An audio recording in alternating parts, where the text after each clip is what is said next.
Interview.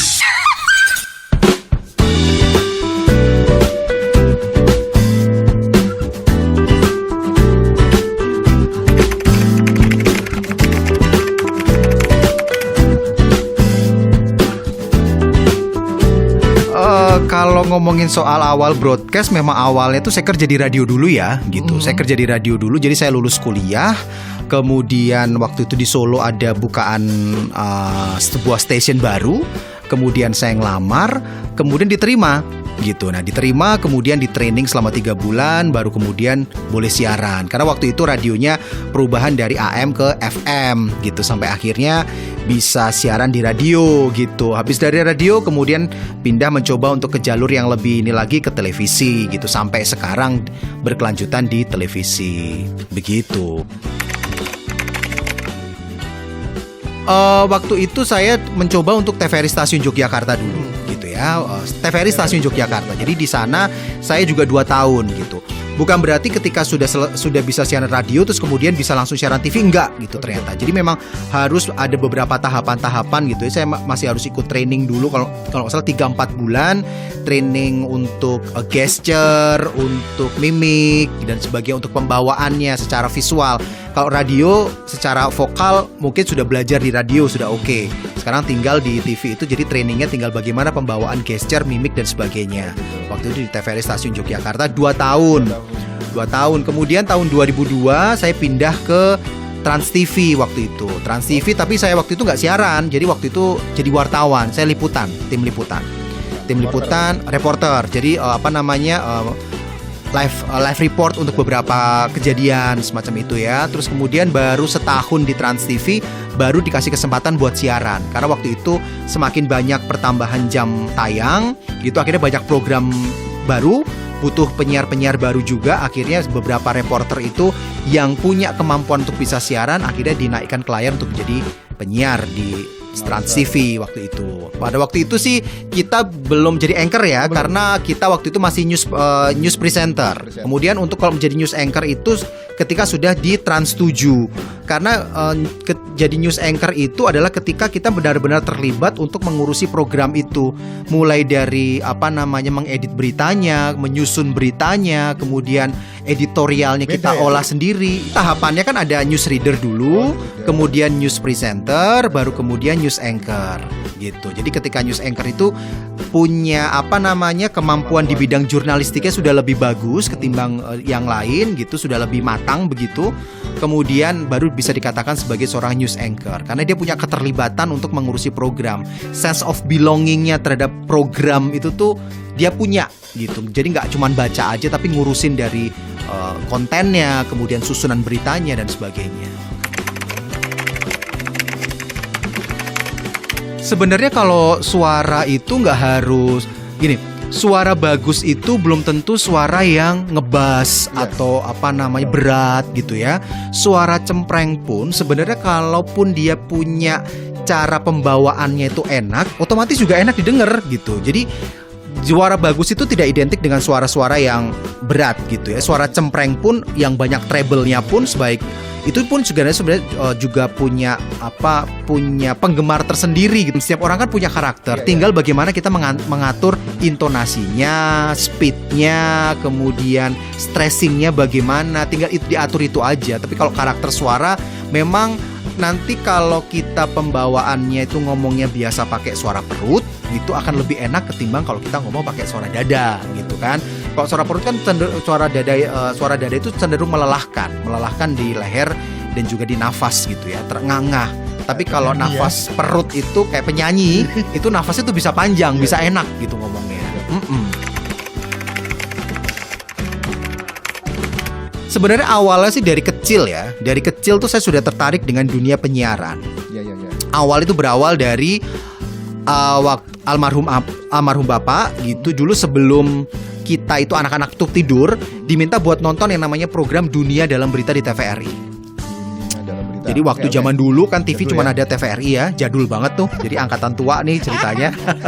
Nah, jadi sebelum tidur anak-anak tuh diminta nonton Dunia Dalam Berita. Karena pada waktu itu kemampuan orang tua untuk langganan koran kan terbatas ya. Kita secara ekonomi juga nggak ini. Jadi kalau TV kan bebas tuh nonton gitu. Jadi kita menonton itu biar wawasan anaknya tuh luas, tahu di belahan dunia belahan dunia lain tuh ada kejadian apa. Nah, dari situ saya lihat kok ada orang live report pada saat sidang PBB, kemudian ada kejadian apa dia live report, kok kayaknya enak ya ada di posisi dia gitu. Nah, sejak saat itu saya tertarik tuh di bidang jurnalistik gitu. Sampai akhirnya SMA itu saya sudah mulai melupakan dunia jurnalistik. Saya nggak pengen gitu, karena kayaknya kok dari keluarga banyak yang belum jadi dokter ya gitu. SMA tuh saya pengen jadi dokter. Sampai akhirnya UMPTN ternyata nggak keterima. Ketahuan jadulnya ya, dulu namanya UMPTN, sekarang kan SBMPTN. Gitu. Nah, akhirnya UMPTN tuh nggak keterima di kedokteran. Akhirnya saya ambil jurusan D3 Komunikasi, broadcast. Nah, dari situ kecintaannya muncul lagi sampai sekarang. Gitu. Karena ya itu tadi, bahwa dari dunia broadcast ini atau dunia penyiaran ini kita tuh bisa tahu, kadang-kadang bisa tahu lebih dulu ketimbang orang lain gitu. Jadi karena kita liputan, kita ketemu narasumber, jadi kita bisa tahu hal-hal yang penting itu, jadi orang nomor satu yang tahu dulu sebelum orang lain tuh tahu. Sebenarnya sih itu balik lagi ke selera ya. Karena sebenarnya radio pun kalau dia bisa diubah menjadi sebuah radio siaran streaming. Gini, karena orang itu kan sekarang identik dengan mendengarkan musik atau apapun di saat-saat waktu yang dia inginkan. Kadang-kadang di saat pergi dia pengen dengar, di saat dimanapun dia pengen dengar hal-hal yang memang dia butuhkan untuk didengar. Nah, kalau podcast itu kan bisa didengerin di mana-mana. Betul. Kalau radio kan enggak, kecuali ada radio yang memang sudah streaming, siaran streaming. Jadi misalnya PTPN gitu ya, atau radio apapun gitu. Misalnya di Solo, kan otomatis hanya bisa didengar di kawasan X Karisiden Surakarta aja, gitu. Atau di jangkauan luasnya bisa daerah-daerah lain lah. Tapi kalau misalkan dia punya live streaming atau podcast kan dia bisa didengar di Jakarta, bisa didengar di bahkan di Amerika atau bahkan di belahan dunia manapun, itu kan pasti masih bisa didengar. Jadi intinya adalah podcast itu cuman perubahan wajah aja sebenarnya dari radio, kemudian diubah namanya menjadi podcast sebenarnya, begitu. Jadi nggak usah khawatir sih sebenarnya bagi orang yang masih berkecimpung di dunia radio untuk takut, sepanjang memang akhirnya radio itu bisa berubah menyesuaikan zaman, betul. Untuk mengikuti perkembangan zaman. Misalnya dia harus bisa live streaming, atau minimal dia punya program-program tertentu yang bisa diubah acaranya ke program podcast. Itu akan lebih menarik lagi sebenarnya. Jadi engagementnya pendengar ke program itu tuh masih kebawa sampai dimanapun dia pergi pun masih bisa dia pengen denger gitu. Berat. Oke, kalau Be Control Power pas VO itu adalah sebenarnya kita harus memposisikan diri. Kalau misalkan VO itu kita harus berdiri, usahakan juga berdirinya enak, nyaman, atau duduk pun juga harus nyaman dan tegak duduknya. Kemudian gunakan nafas perut, karena itu akan atau gunakan diafragma seperti penyanyi itu, jadi nafasnya akan lebih panjang, dia tidak akan terengah-engah. Dan beragam karakter pembawaan VO seperti apapun otomatis akan bisa kita bawakan. Misalnya kadang-kadang kan ada yang VO itu untuk iklan yang ceria gitu. Pasti juga ada untuk iklan yang biasa-biasa aja, datar, atau VO yang cenderung serius banget gitu. Jadi dengan posisi badan kita yang pas, kemudian cara nafas kita juga bagus, otomatis akan menghasilkan sesuatu yang bagus juga gitu, untuk mengeluarkan kualitas suara yang bagus gitu. Nggak perlu khawatir seperti di awal tadi ya, kalau suara cempreng itu ditinggal orang, enggak gitu. Tapi tinggal bagaimana pembawaan kita saat ngomong, kemudian enjoy aja gitu dengan suara yang kita punya gitu, sepanjang kita tidak terengah-engah. Frame of reference atau field of experience-nya ini kita punya. Bahasa komunikasi banget ya, bahasa dosen banget.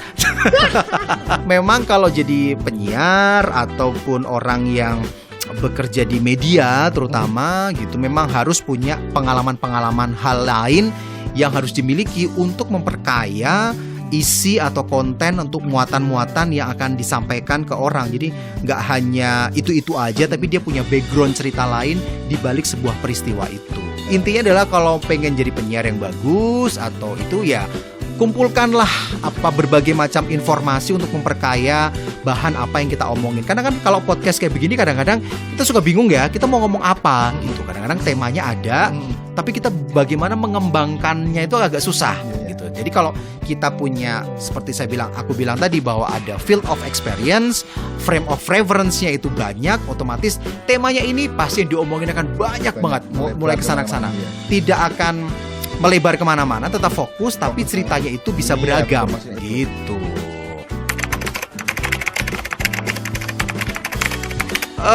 Yang jelas adalah jangan pernah lelah buat belajar. Jangan pernah lelah buat belajar. Apapun kesempatannya, gunakan kesempatan itu sebaik-baiknya. Jangan pernah mengabaikan yang namanya sebuah kesempatan. Ketika misalnya ada Tuhan atau siapapun memberikan kesempatan, ambillah kesempatan itu dan manfaatkanlah sebaik-baiknya untuk belajar, untuk mencari ilmu, untuk kemudian mengembangkan diri. Potensi diri yang kita punya ini apa sih sebenarnya? Gitu, kita kembangkan dari kesempatan-kesempatan yang kita dapatkan itu. Gitu.